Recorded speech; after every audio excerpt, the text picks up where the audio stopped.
All right, so Rene Descartes continued Descartes' ontology. His epistemology feeds his ontology. So now that he's described how we can know what we know, the application of the intellect and the will, right? We end up now with his ontology. First, God. God is the only true substance because of the fact that God is self-existent. So God's the only self-existent thing that ever was or ever will be, exists now and will continue to do so on ad infinitum, because truth exists in the nature of God, and that truth is eternal. So if truth exists as part of the nature of God and truth is eternal, then the God in which truth exists is also eternal, which tells you something about the nature of God. So ontologically speaking, God is eternal. God is truth, okay, and a host of other things. But primarily for Descartes, we're talking about God and truth because we're talking about knowledge. He starts with the idea of knowledge. This is a deviation from Plato a little bit, where Plato started with what things are and then how we know what those things are. Descartes starts with how we know what things are and then works back into what that makes the thing that he's talking about. So in this case, God is truth. So now we talk about how God exists as truth, because we can know truth by the application of the human intellect and the will, right? So then that's it, really. God is self-existent, and he's the only true substance because of the fact that he's self-existent. God is truth, and truth exists within the nature of God, and the things we can know about truth then tell us something about the nature of God. So, for example, truth is always true, self-defining. If that's the case, then God is also always true, because truth derives what it is from the being that we call God. Secondly, if truth is eternal, then it's eternal as a characteristic of the nature of God, which means God is also eternal. All right, so that kind of solidifies the God piece, I think, a little bit here. Now we're going to move on to the mind and matter. So first, these things are created by God, and they only exist through God's ongoing act of preservation and conservation, something that Descartes calls concurrence. Without God's concurrent activity in our world, causing us, preserving us, conserving us as we go, without that interaction, we fall apart and cease to exist. First, as it relates to our mind, okay? Our mind is created by God and exists because God has a mind. Our mind is an intellectual substance. In other words, the essence of the mind is related to the intellect. So, in essence, our mind is the thought that we possess. And its nature is the application of intelligence and will, intellect and will.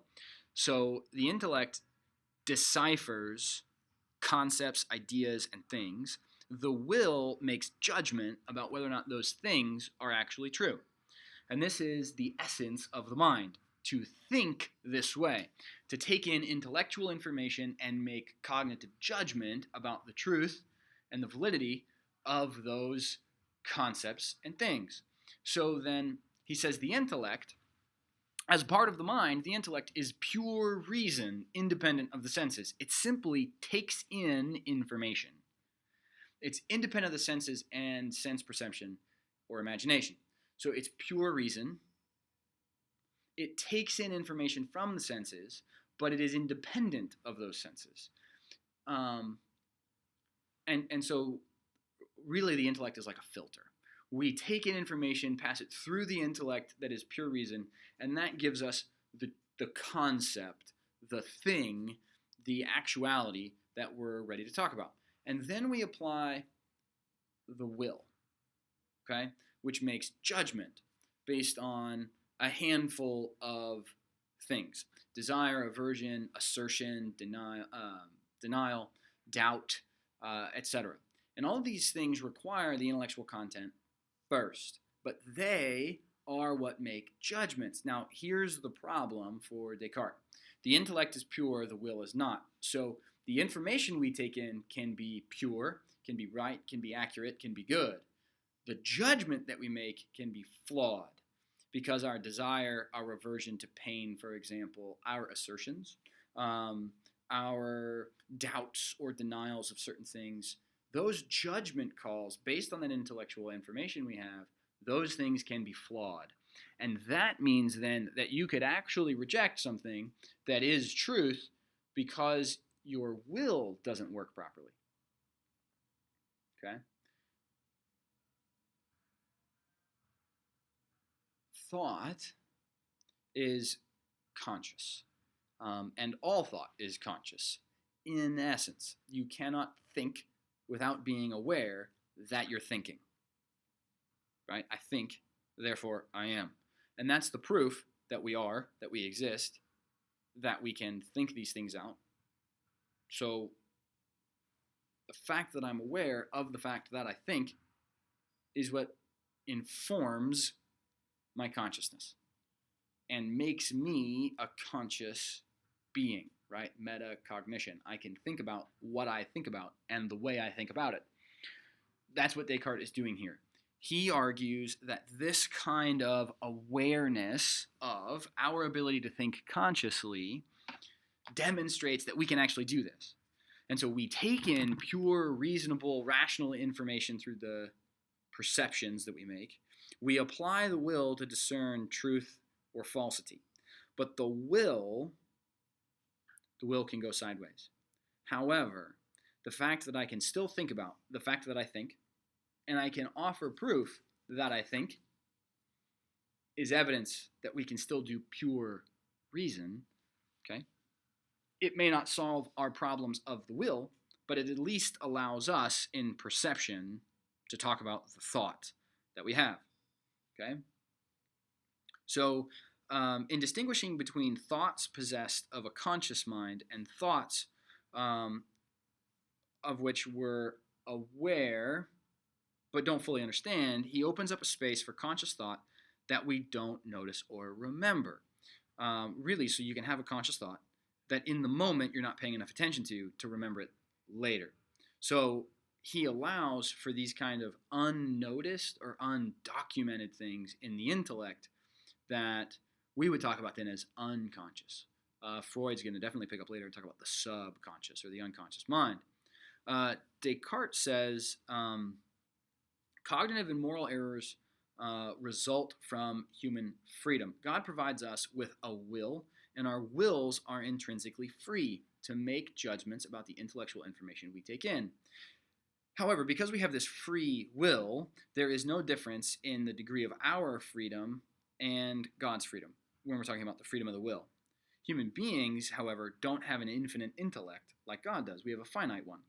So because we're free, we can choose to judge in cognitive or moral situations, but that doesn't mean we always have the full scope of intellectual information to make accurate judgment. So we can have intellectual information that's not clear or distinct perceptions of the true or the good. So if we restricted our acts of will to cases of clear and distinct perceptibility, we would never go wrong. However, life doesn't work like that, and we are often required to make judgments in less than optimal circumstances. And for Descartes, that's circumstances in which we don't have the full epistemological understanding. So we have to decide, even though we lack the full scope of clear perception, because we have a finite intellect. Okay? So when we're called to make these judgments, and the will is called on to judge right and wrong, to work out the intellectual information that it's receiving and make an ethical choice or make a wise choice, for example. The fact that we don't have the full intellectual scope of all the information that we need means we're probably going to go wrong. And that is why human beings are flawed. We have the capability, if we could narrow everything down to things we had the fullest scope of clear perception and intellectual information, we could apply the will 100% correctly every time, and we wouldn't make error. God is working with the finite mechanisms of our humanity, and God has given everything we need to constitute our intellect and our will. However, our finiteness is ultimately what leads us into error. Cognitive error and misrepresentation or misunderstanding in the will, based on the other factors that are involved in the will, are what lead us astray and make us go sideways on these things. So God's done his due diligence. He's given us all the tools and all the resources that it is that we need. We simply have tried to overreach the will beyond those things that we have enough pure reason to make sense of. So really, it seems like for Descartes, the problem in the Garden of Eden is the overreach. Human beings have the intellect and the will to know right from wrong if we can limit our right and wrong choices to the kind of intellectual information we have. When Adam and Eve go to the tree and they take from the tree of the knowledge of good and evil, they're overreaching the will beyond their intellectual capabilities because now they're acquiring something more like the infinite will while they still possess the finite intellect. And so now we don't have enough intellectual information to make sense of what our will can choose to do, and so we go wrong because we can't appropriately apply our will to our intellect. Okay? And that appropriation doesn't work because we have a will that's not in perfect limitation to the intellectual information that we get. Okay? So we make error because we have a finite intellect, and we're trying to apply our will without the full scope of knowledge. Okay? And that actually, for Descartes, might be what's going on in that original sin.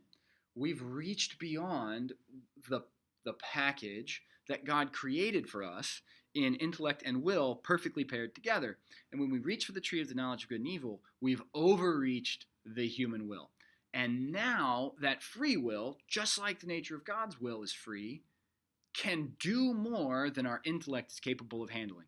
So we don't have that pure reason any longer to make sense enough out of what we're experiencing, seeing, perceiving is the best word there, right? Perceiving that when we try and apply the will to it, it's out of balance. And that imbalance between the intellect and the will leads us into a place where we go wrong. We misapply the will in making judgment because we don't have a full scope of intellect. Where God, who has a full scope of the intellect, perfectly applies the will in every circumstance. Okay, this is Descartes on ontology. A bit about human beings and what we are. We are a rational being with a will, and that rationality in the intellect and that will is what makes us human beings. Okay. All right. So that covers that. We're moving into some axiology as we go forward. So we'll leave it here for today, and we'll pick up with some axiology in the next one.